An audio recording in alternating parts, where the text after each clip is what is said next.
Тірі адамның жүректен аяулы жері бола ма? Біздің қазақтың жүректі кісі дегені, батыр кісі дегені. Онан басқа жүректің қасиеттерін анықтап біле алмайды.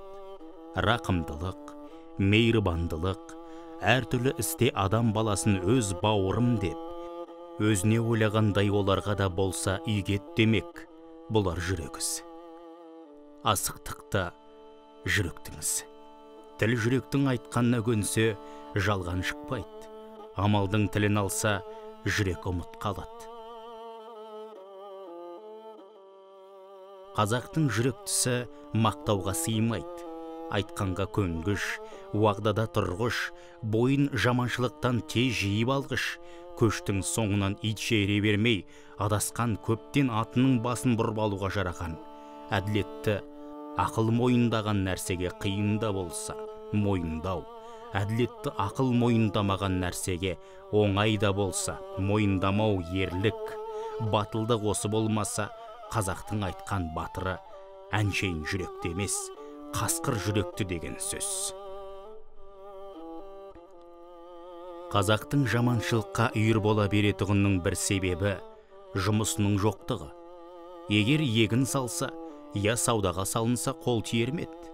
Ол ауылдан бұл ауылға біреуден бір жылқының майын сұрап мініп, тамақ асырап болмаса сөз аңдып, қулық, сұмдықпенен адам аздырмақ үшін, яки азғырушылардың кеңесіне кірмек үшін пайдасыз, жұмыссыз қаңғырып жүруге құмар.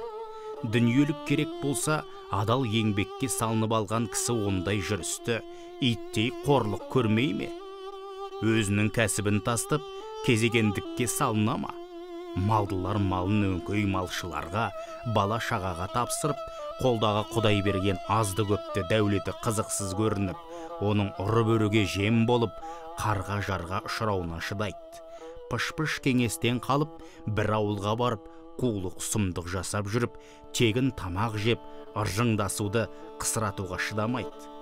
Не үшін десең, халыққа әдет жол болған соң, шаруаға пысық, мал бағуға, мал табуға пысық ол өнерлі кісіге қосылмайды.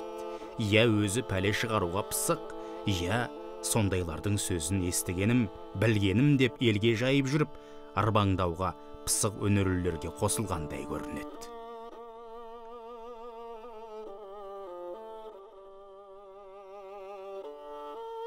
14 пен 42 қара сөз.